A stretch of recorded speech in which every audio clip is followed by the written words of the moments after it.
Hi, this is New Time on Silkway TV channel. We introduce you with the most visible news and important events that happen throughout this week in Kazakhstan and Central Asia. More details on politics, economy, social and cultural life with opinions from the most recognizable experts of Kazakhstan and the world. I am Ainur Mangali and this is what you'll see today. Central Asian Partnership, Kazakhstan and Uzbekistan agreed on developing trade routes. The privilege to be a serviceman. Who are the members of the Presidential Youth Personnel Reserve and what ambitious goals do they set for themselves? 1 year later, since dreadful earthquake in Turkey, Kazakhstan's rescuer, who had been there right after, recalls that tragic events.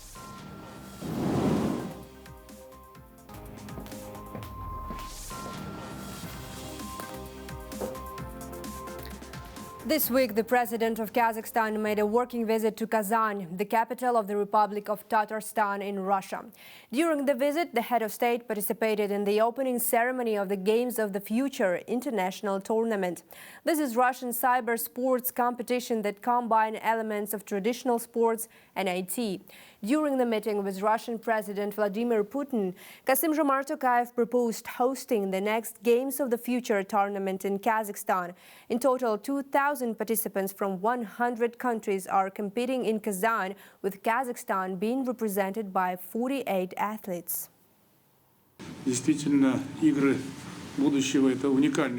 Indeed, the Games of the Future represent a unique format, a symbiosis of IT intellect combined with sports. We brought a strong team here and hope for specific positive results. Overall, the IT sector in Kazakhstan is developing, and we have our own games. We host international competitions. I would like to propose that the next Games of the Future take place in our country to continue the initiative that was timely expressed by the Russian Federation. During the visit to Kazan, the president of Kazakhstan also met with the CEO of the Russian oil company Tatneft, Nail Maganov. The head of state was briefed on the prospects for implementing joint projects in Kazakhstan. Tatneft is already collaborating with the Kazakh national company Kazmunaygas in a hydrocarbon extraction project in western Kazakhstan. Following the meeting, several new agreements were signed, including a contract for Tatneft to acquire a 50% stake in the subsidiary company of Kazmunaygas. Also this week, President of Kazakhstan held a meeting with the Foreign Minister of Uzbekistan, Bakhtiyor Saidov.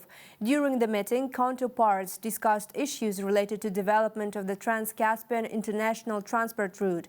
As President Tokayev stated, this route will help to strengthen bilateral cooperation. Discussions also revolved around expanding trade and economic partnership, identifying new areas for growth and boosting trade volume. This, according to Kazakh leader, will be facilitated by the new Darbaza-Maktaral railway line with access to the border of Uzbekistan. In turn, the head of the Uzbek Foreign Ministry thanked Kassym-Jomart Tokayev for the warm welcome and conveyed regards from the President Shavkat Mirziyoyev. And after the meeting with the president of Kazakhstan, the head of the Uzbek Foreign Ministry, Bakhtiyor Saidov, met with the Deputy Prime Minister, Minister of Foreign Affairs of Kazakhstan, Murat Nurtlev. Both parties expressed commitment to intensify existing collaboration in trade, industry, transportation and logistics. For this purpose, over 20 projects have been identified, totaling nearly $1 billion. Notably, Uzbekistan is also set to launch 12 joint ventures worth $156 million in Kazakhstan. Over the past few years, bilateral trade has consistently surpassed the $4 billion mark. Progress in industrial cooperation has been notable, with 21 projects valued at approximately $1 billion currently underway. The next key objective is to elevate trade turnover to $10 billion while maintaining the momentum gained. According to high-ranked diplomats, a special international industrial cooperation center, which will be launched at the Kazakh-Uzbek border, will increase trade turnover between two countries. Additionally, the parties also discussed the simplification of transit procedures for Uzbek carriers and the opening of new routes for rail transport.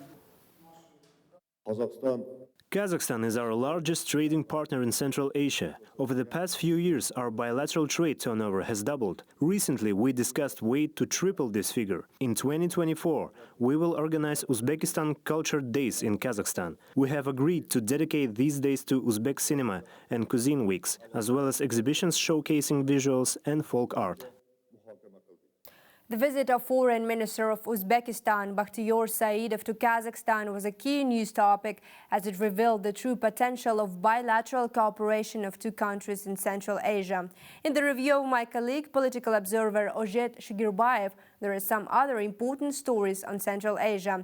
Ozhet joins us right now in our studio. Good evening. The floor is yours. Thank you, Ainur. I will be ready to share my top 4 Central Asia news in a moment.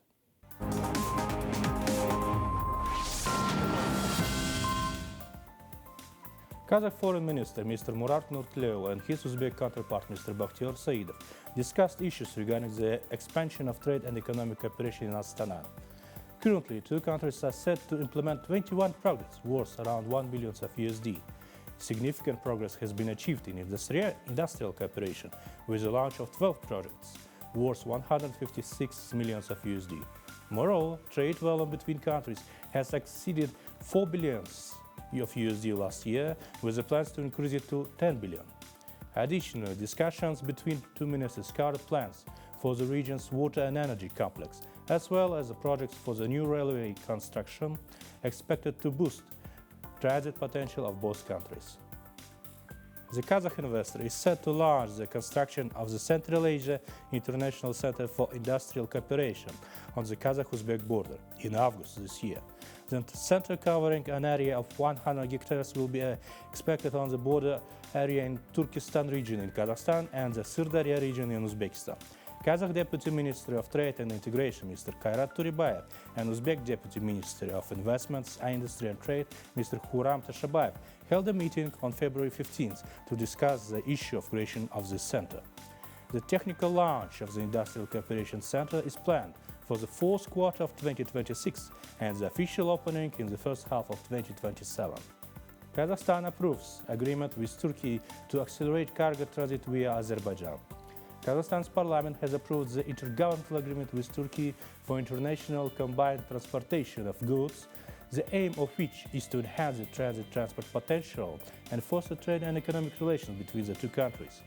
The agreement seeks to boost cargo flow along the Trans-Caspian international transport route, utilizing the Baku-Tbilisi-Kars Railroad, Caspian seaports, and the Western Europe-Western China international transit corridor. This, in turn, is intended to elevate the trade turnover between Kazakhstan and Turkey. Ratification of the agreement will reduce the time of cargo passage to 5 days. In 2022, the passage of this route took from 13 to 15 days.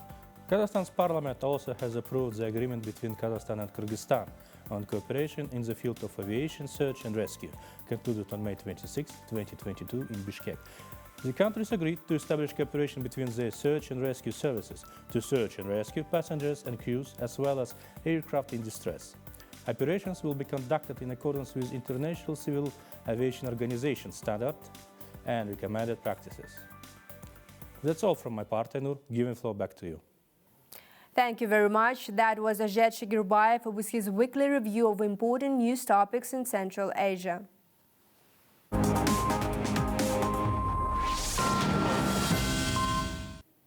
Patriotic and talented Kazakhs should take an active part in the management of the state, said President Kassym-Jomart Tokayev at the forum of the Presidential Youth Personnel Reserve in Astana this week. Kazakh leader underscored the ongoing large-scale reforms in Kazakhstan and urged young people to be the driving force behind these changes. Today, the reserve includes 400 specialists. 280 of them, which is 70%, have been appointed to responsible positions in central and local governmental bodies. My colleague Balzhan Samigulina will tell more. Presidential Youth Personnel Reserve was established in 2019. Over 5 years, 400 specialists have been chosen across diverse fields, ranging from science to economics. Speaking at the forum, President Tokayev, who initiated the reserve, reiterated the state's confidence in entrusting such ambitious citizens with management responsibilities. Старшее поколение вечно. I place great hopes on you. I will do everything possible to support your work in all sectors, whether it be the economy or public service. You are growing up, we're getting older. This quite normal. Soon we will step aside for you. We will retire and you will take our place. But you must be ready to serve your country, to serve our motherland. We're entering a very difficult time. We see what upheavals are happening abroad. Dina Janadil became one of those appointed to a responsible position. Among nearly 8,000 young individuals in 2019, she earned a place in the reserve thanks to her extensive experience in international audition company. Now Dina is concentrating her efforts to develop country's non-primary market. The Presidential Reserve allowed me to work in the development of the national plan on the strategic documents of the country. At my side, I'm currently developing a long-term strategy for the bank and also overseeing key initiatives on investment, life insurance, as well as finance. President Tokayev also highlighted the importance of gender balance within the civil service, noting that it reflects a fair state and an inclusive society. Currently, over half of the positions are held by women. However, upon closer examination, it is revealed that less than 40% of them are part of the management team, despite demonstrating a distinctive approach to their work, as evidenced by practice. Мой опыт подсказывает, что женщины... Drawing from my substantial experience in public service, it is evident that women should be actively engaged. Firstly, it is not to discredit men, but women tend to be more attentive and meticulous in their approach to work, less susceptible to corruptive behaviors. Statistics from the Anti-Corruption Agency indicate that women demonstrate greater responsibility. There is a significant imbalance among political officials, with less than 10% being women. During the forum, Kazakh youth showcased their projects attributed to the talent pool. This underscores the ongoing commitments of the reserve team to undertake social initiatives that will yield benefits for the Kazakh citizens in the future. Baljan Samigulina, Almat Bendabayev, Silkvi TV channel, Astana. To continue on the human resources potential of the country, earlier this week we invited one of the members of the Presidential Youth Personnel Reserve to our studio. Darkhan Murzabayev, as he told us, dreamt of being a public servant from the early childhood. Now, serving as the head of Innovations Development Department at Ministry of Digital Development of Kazakhstan, his dream finally came true. We asked Darkhan Murzabayev what is his vision of the digitalization of the public sector of Kazakhstan. All the details in the interview. Let's watch it now.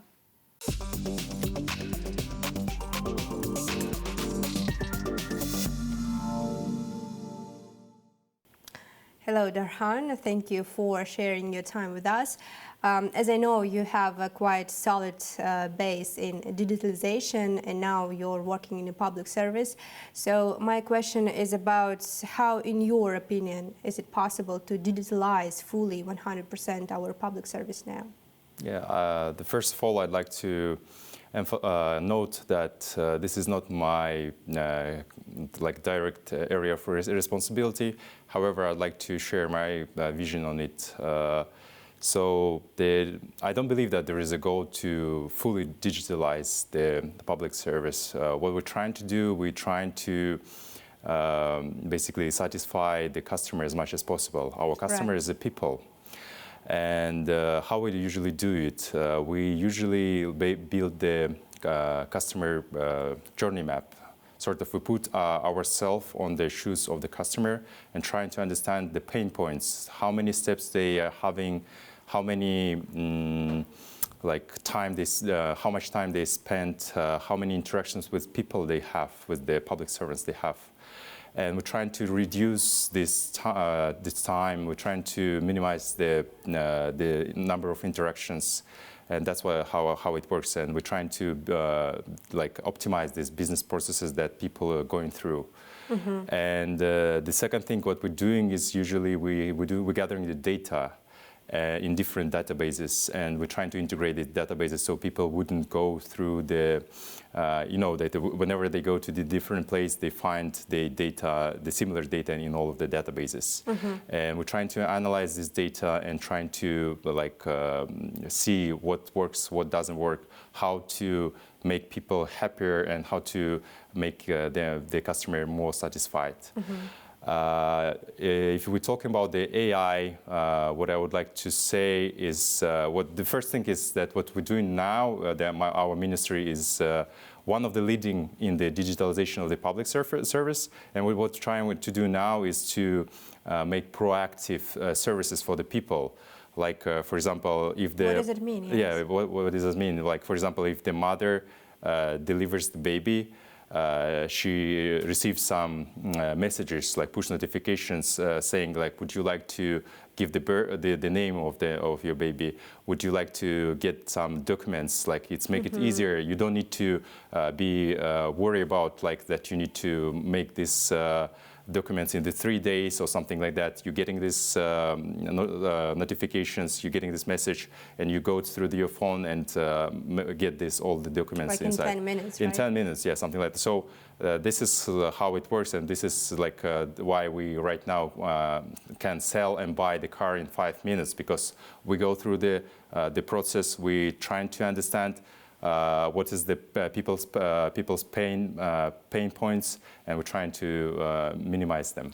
And how can we adopt, for example, AI-led technologies, as you mentioned, further into this interaction between public and state? Yeah, what we're doing now, like, for example, in my case, in my department, we are together with the universities, so we are trying to build a large language model of the Kazakh language in our country. And what the one of the product of this large language model would be a Q&A system. It's sort of a question-answer system which will give your most effective response for any of your question. It would gather the data from the laws, from the the government documents, and make it easier. It will give you the easier answer, so you get the most effective answer. For example, if you need some help in the tax or in any law help, you would just fill your question, and it's like ChatGPT, but it will be the effective way to answer you. It will give you a direct answer to your question, basically. Yes, and I think a very important question here as well is the security of data. When we talk about big data especially, right? This so how to make sure that the data is secured? Yeah, this is why we do our own like Kazakh LLM, because we don't want to spread the data to the different countries. This is sort of our sovereignty, sort of our independence from the other countries and other not secure systems, basically. So the data, the servers, the data would be served in our servers, which would be located in Kazakhstan, and under all of the laws and under all the protections of it will be protected under the law of Kazakhstan, right? In your speech at the forum, at the recent forum of the Presidential Youth Personnel Reserve here in Astana, we have the video fragment of your performance in front of the president and your peers. You mentioned the financing in the sphere of digitalization. So what is important in your view about the financing system of the digitalization? Yes, here we go. We have the fragment of your performance here. And what should be changed and updated in that regard? Yeah, I was talking about some of our initiatives. Basically, what we found out is the first thing is that the financing should be effective and transparent for the innovations, basically. And how we achieve the efficiency of the financing, like according to the best practices, international best practices, you need to spend the money for the 3 to 7 different directions within the economy. What we do now in Kazakhstan, we spread it to 96 directions. It sounds like too much. It's too much. It's too much, basically. That's why we couldn't get some effect, you see, and what we're trying to do now, we're trying to make some forecasting of what would work in Kazakhstan, what kind of competitive advantage we have, and what should we spend on, basically. And based on this, we trying to propose that 50% of all money should be allocated to these priority directions, and 50% of other should spend to all other directions. Will it be effective? Yeah, it should be effective. And the second thing, we're trying to make all of this money spent to the innovations more transparent. How we do that? We are building this. We will actually build the system called like a single window for the national innovation system, where what we're trying to do is we're trying to gather all of the financing, all of the innovation infrastructure and the technological task in one place. So we could basically analyze and see how we spend it, where it's spent, what works, what doesn't work, basically, and what should we work on. Yeah. By the way, have you received some kind of feedback from the president about your performance at that forum? Not yet directly about my proposals, but he mentioned in his speech about that I traveled, like in my 34 right, years, exactly. I traveled in 34 countries, and he was saying that we will try to proceed with this practice and send more people to the different countries so they gather the experience and come back to Kazakhstan to work. That is, by the way, amazing, right? To travel 34 countries in your age. Thank you. So you became a member of Presidential Youth Personnel Reserve in 2021. So it's almost 3 years you've been a part of this community. So what kind of goals and plans you set for yourself now for the next, let's say, couple of years? Yeah, this is the first thing is I'd like to say that why I just joined to this the Presidential Personal Youth Reserve. I had a dream when I was a kid, like to be the public servant, basically to make some impact, broader impact to my society. And yeah, I tried a couple of times. For example, I tried to apply to the Lee Kuan Yew School of Public Policy, and I failed. I was rejected because I never had the experience working. I always work on the private sector. And now, like as a member of the reserve, I can go to to the sectors where I do have experience, and to the sectors where I do have my education. And what I'm trying to do now, as President was saying, that I'm trying to show the result of my work. I'm trying to bring some impact of my work, basically. And the plan is to work more on the long-term and short-term goals. Like, for example, we're trying to build some the law basis, the base for developing the artificial intelligence in Kazakhstan. We're building LLM, like a large language model, as I said. Like we're trying to develop and make the better conditions to develop the innovations. Personally, I'd like to put more attention to the human capital development, send some people to get the PhD, for example, abroad, and solve the tasks that the country needs. Right. And bring some people from the abroad to build some scientific communication, innovators communication here. Build some R&D centers, for example, with the leading tech companies. So that's what our current vision and what we're trying to do. Very ambitious plan. Will you apply, for example, for the Lee Kuan Yew school now? Maybe with all that experience maybe not the Lee Kuan Yew, but still, if I will feel that I am lacking some sort of knowledge and skills, yeah, I'd like to try to get some public policy education to fulfill this, basically, to fill these gaps for myself. Yeah. Thank you very much, and we wish you all the best in all of your endeavors. Thank you very much for your time. Yeah.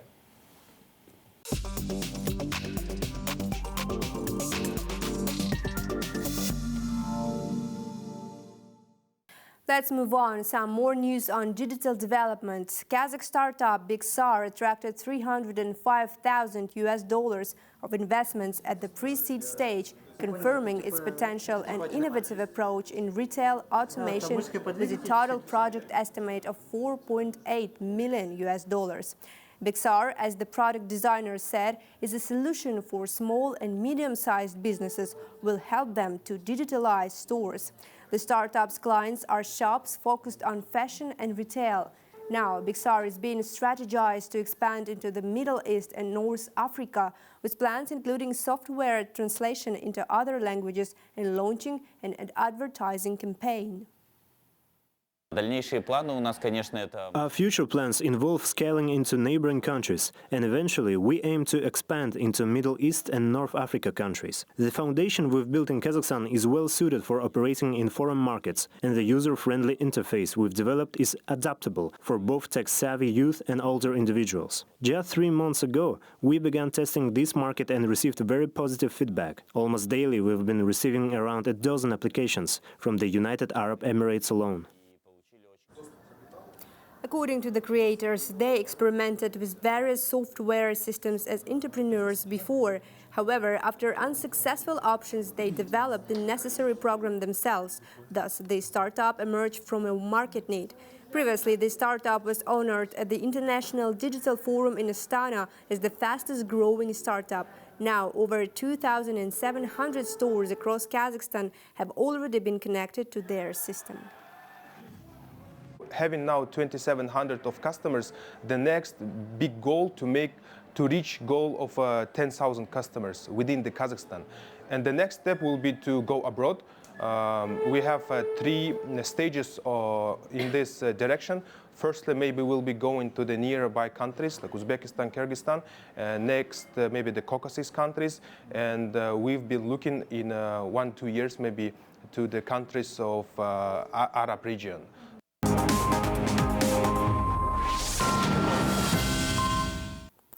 Turkish government will complete the construction of 200,000 homes by the end of 2024, said President Recep Tayyip Erdogan in an interview to Turkish channel TRT. The country still recovers from the devastating earthquake that occurred 1 year ago. Hundreds of thousands of people were left without shelter, and the reconstruction is going slower than expected. In the province of Hatay, people are still living in small containers. The earthquake has been one of the most challenging trials for Turkey in recent years. The international community has responded by extending aid to Turkish people, and Kazakhstan has not remained indifferent.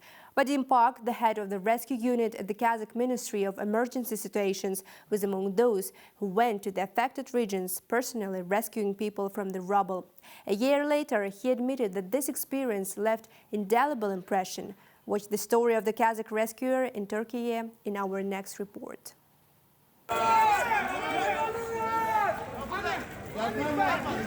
February 6th of 2023, 4:17 a.m. Powerful earthquake with a magnitude of 7.7 struck the province of Kahramanmaraş and the entire southeast region of the Turkey.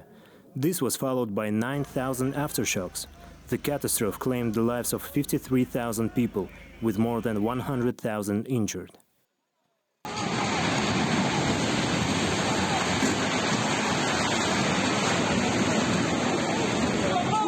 President Erdogan said that this disaster is the largest in their history in almost 100 years.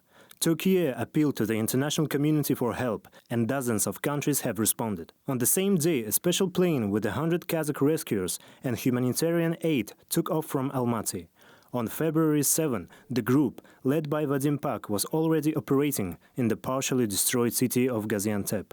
About 4,000 local residents died there. 1 year later, reflecting on a tragedy, Vadim says that the grim aftermath still haunts him.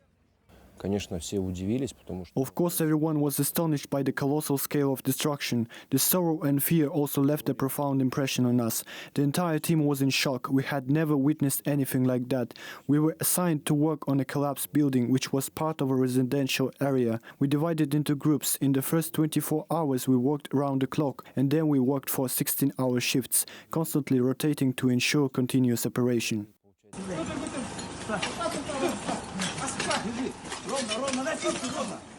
The Kazakh rescue team managed to save 11 people from the rubble and recover around 40 bodies. The coordinated teamwork with Turkish rescuers became possible thanks to the dedication of hundreds of volunteers, said Vadim Pak. Our guys from Kazakhstan who are studying in Turkey and volunteering provided significant assistance because we faced a language barrier. For example, those who speak Turkish asked the local residents about the layout of apartments, like where the bedroom or kitchen was. Thanks to them, we worked as one. One rescue episode will probably stay with me until the end of my life, Vadim said. In the ruins of one of the buildings, Kazakh rescuers managed to hear a faint voice. They found 3 survivors.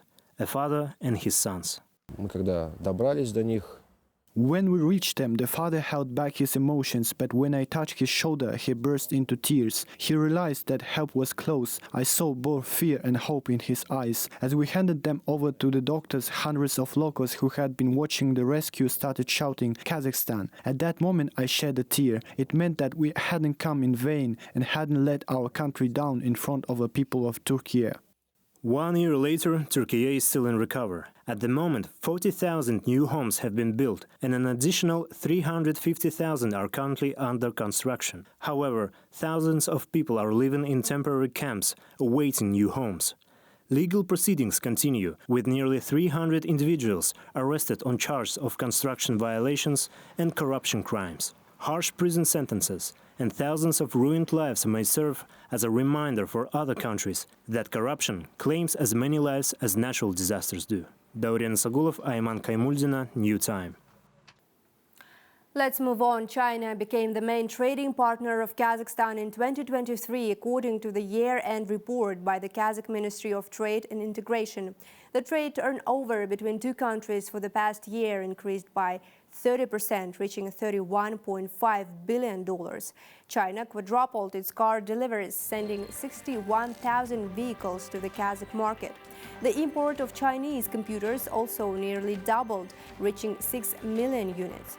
In turn, Kazakhstan increased its exports of oil, gas and ferroalloys to China. Uranium shipments grew by 42%, reaching 10,000 tons in total.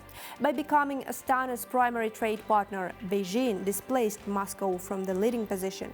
Russia traded with Kazakhstan for a sum of $26 billion in 2023. Also among the top partners are Italy, South Korea and Turkey. Kazakhstan, meanwhile, becomes a popular touristic attraction in China. A growing number of Chinese tourists is a strong approval of this trend, said representatives of the tourism industry of Kazakhstan. This year, Kazakh touristic authorities set to heavily promote Kazakhstan as a touristic destination in the framework of a year of Kazakhstan tourism in China, the initiative that was sounded by President Tokayev during his state visit to neighboring country last year. New Times reporters researched the topic. Всем привет, это я. Chingiz Tokulov is a tourist with a track record. His favorite destination is China. He studied at Beijing University for 7 years, and after that he frequently visited country for various personal and business purposes. He has been working with Chinese companies for 20 years. Knowing culture and mindset of people in China well, Chingiz Tokulov told us why interest by Chinese to travel to Kazakhstan is growing. Много китайцев привлекает Казахстан. A lot of Chinese are attracted to Kazakhstan because, first of all, it is close and they are interested in visiting sites, especially in the mountains. For example, Kusai Kaindim mountain statue, it is towards Uskemen Altai mountains. There is a clean nature, air, and they enjoy it. Representatives of tourism industry of Kazakhstan also confirmed that the number of Chinese tourists to Kazakhstan has considerably risen in recent years. Chinese tourists are attracted to natural beauty of the Central Asian state, added Meiramgul Balgozhina from Kazakh tour operator company, saying that tourists coming to Kazakhstan in many cases favor to experience some of the elements of the nomadic lifestyle. Chinese tourists are interested in the nomadic life of ancient Kazakhs. They want to see Kazakh yurts, try our traditional dishes and drinks like beshparmak and kamans. They like it, it brings emotions to them. They're also very interested in the fact that we have very beautiful places, nature and beautiful sky, clean air. This is what the Chinese tourists like very much. This year has been declared the Year of Kazakhstan Tourism in China. Kazakh tourist authorities prepare a number of large-scale events to promote country as the major tourist destination. That will include concerts and business forums, as well as the list of top 20 popular destinations in Kazakhstan with their detailed description. Год казахстанского туризма дает уникальный шанс в целом. The Year of Kazakhstan Tourism gives a unique chance to the whole touristic business, tour industry. The Chinese market is also interested in both eco-side and ethno-side of tourism. And in this regard, we have more than 25 events planned within the Year of Kazakhstan Tourism in China, of different scale, different format, with a special emphasis, probably also on the ethno part. The regions of Kazakhstan can participate separately, and this is also an important part, because it is also necessary to work with the regions of China and the regions of Kazakhstan. According to the Bureau of National Statistics, the number of foreign tourists who visited Kazakhstan in 2023 has doubled. That becomes possible thanks to the various measures initiated by the country, including visa-free regimes with neighboring countries, including China. That is, as experts noted, is the big step towards strengthening cooperation in tourism industry. Daurian Sagulov, Gulnaz Kamiltai, New Time. Meanwhile, tourists from Kazakhstan set a record for visiting Ras Al Khaimah. Over the last 5 years, the number of Kazakhs visiting the Northern Emirate of the UAE has doubled, reaching a historical maximum, said Vice President of the Department of Tourism Development of Ras Al Khaimah, Ayat Razbey. According to him, 62,000 Kazakh citizens vacationed in the Emirate in 2023. Mr. Razbey visited Almaty this week, where he presented the Emirates Tourism Development Program to Kazakh tour operators. The Vice President noted that Kazakhstan is one of the fastest growing tourist flows to the Emirate, with Kazakhs being 13% of all visitors in Ras Al Khaimah last year. So in 2023, we celebrated a great growth in Ras Al Khaimah, 8% year on year, and we welcomed more than 1.22 million tourists. Kazakhstan market played a vital role in this growth, and more than 62,000 tourists visited Ras Al Khaimah in 2023. It's a growth, the trend is a growth. We've been experiencing this growth for the last 5 years from Kazakhstan, and we will hopefully continue doing so. We enjoy a great relation with all key players and partners in Kazakhstan. If you look at the venue here, we have more than 200 travel agents here engaging with our partners. That's it for today. All the main news about Kazakhstan and Central Asia you can find here. More special projects about our country you can also watch on the Silkway TV channel. So stay tuned and see you next week.